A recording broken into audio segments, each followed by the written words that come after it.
اور حقیقت ابھی دور حاضر میں کیا معلوم ہے کہ ابا سارے کائنات کے لیے مہربان ہے، گھر کے لیے جلاد ہے، تو گھر میں آپ کی رحمت اور برکتیں کیسے نازل ہوں گی؟ آپ کو دیکھ کے دوسرے والے کہتے ہیں ہاں اس کا وجود ہمارے لیے رحمت ہے، لیکن گھر والے زحمت سمجھ رہے ہیں بھائی آپ کو۔ تو آپ دنیا والوں کے لیے ولی بن جائے لیکن گھر والوں کے لیے نہیں بنے تو پھر کیا ولی بنے؟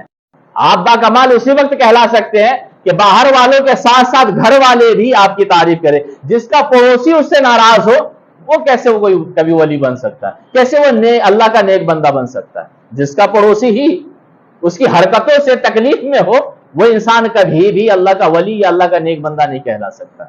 تو کہا یہ گیا ہے کہ بہتر انسان وہ ہے جو اپنے اہل خانہ کے لیے بہتر ہو، اور نبی صلی اللہ علیہ وسلم فرماتے ہیں کہ میں اپنے گھر والوں کے لیے سب سے بہتر ہوں۔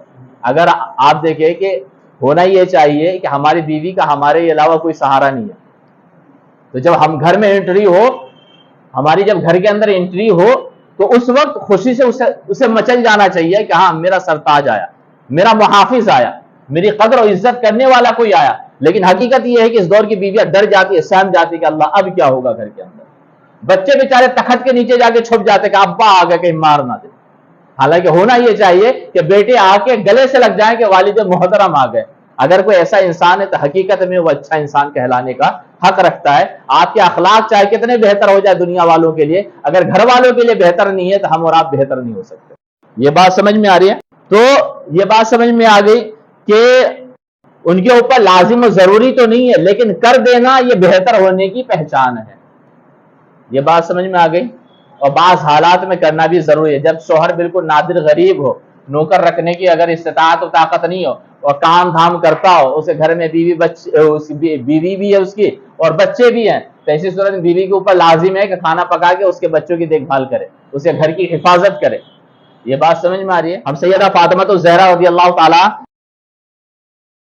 عنہا کے تعلق سے باتیں کر رہے ہیں، تو آگے ہم بات کرتے ہیں کہ ایک دن حضرت بلال رضی اللہ تعالیٰ عنہ مسجد نبوی میں تاخیر سے پہنچے، صبح کے وقت تاخیر سے پہنچے۔ حضرت بلال رضی اللہ تعالیٰ عنہ چونکہ مؤذن تھے اور مسجد نبوی میں فجر کی نماز کے وقت دیر سے پہنچے۔ نبی صلی اللہ علیہ وسلم پوچھتے یہ ہے، دریافت فرماتے ہیں تجھے کس چیز نے روکا ہے؟ تجھے کس چیز نے روکا ہے؟ عرض کرتے ہیں کہ اللہ کے رسول میں سیدہ فاطمہ الزہرا رضی اللہ تعالیٰ عنہ کے مکان کے پاس سے گزر رہا تھا کہ وہ آٹا پیس رہی تھی اور بچہ ان کے پاس رو رہا تھا۔ وہ آٹا پیس رہی تھی اور بچہ ان کے پاس رو رہا تھا، تو میں نے ان سے عرض کی اے سیدہ اگر آپ چاہیں تو میں آپ کے بدلے آٹا پیس دوں، اور اگر آپ چاہیں تو میں بچے کو لے لوں۔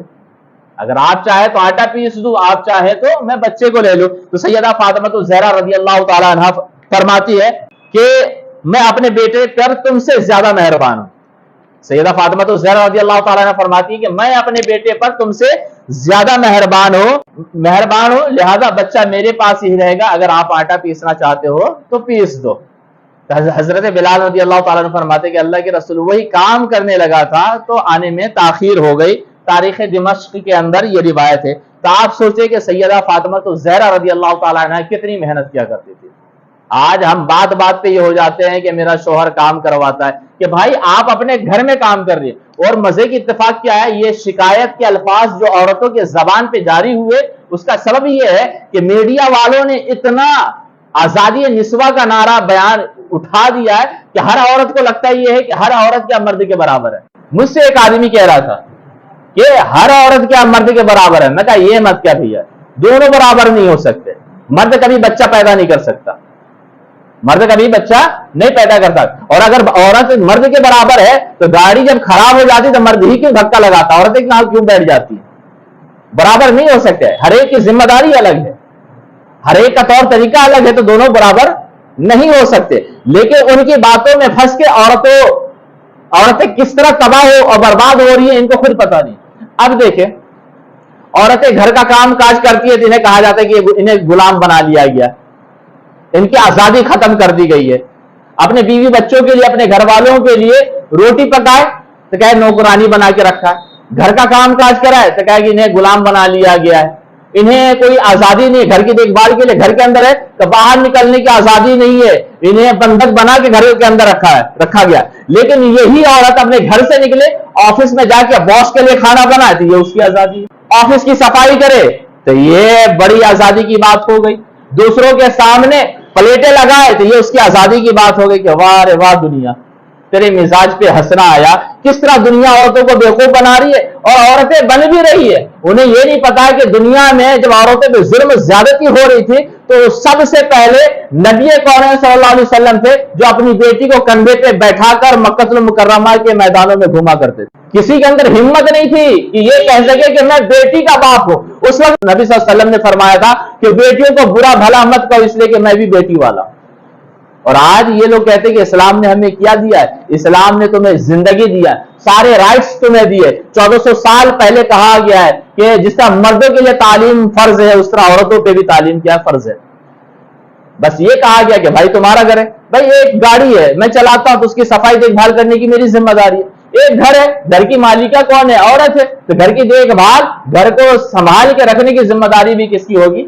عورت کی بھی ہوگی. بہترین جو عورت ہوتی ہے اور سمجھدار جو عورت ہوتی ہے ان کاموں سے کبھی وہ نہیں بھاگتی.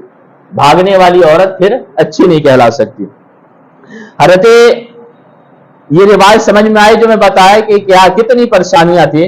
حضرت جابر بن عبداللہ رضی اللہ تعالیٰ عنہ فرماتے کہ ایک دن نبی کریم صلی اللہ علیہ وسلم حضرت سیدہ فاطمہ الزہرا رضی اللہ تعالیٰ عنہ کے گھر تشریف لے گئے. سیدہ فاطمہ الزہرا رضی اللہ تعالیٰ عنہ اونٹ کے بالوں سے بنا موٹا لباس پہنے ہوئے چکی پیس رہی. اونٹ کے بالوں سے بنا ہوا موٹا لباس پہنے ہوئے چکی پیس رہی تھی. جب نبی صلی اللہ علیہ وسلم کی نظر ان پر پڑی تو آنکھیں اشکبار ہو گئی اور نبی صلی اللہ علیہ وسلم فرماتے ہیں تجرئی مرارت الدنیا لنعیم الابد کہ بیٹی تو دنیا کی تنگی پہ صبر کر، دنیا کی پریشانیوں پہ صبر کر تاکہ آخرت کی ہمیشہ کی نعمتیں تجھے حاصل ہو جائیں. یہ روایت جو ہے احیاء علوم الدین اور کنز العمال کی ہے. تو ان سب چیزوں کو دیکھنا چاہیے.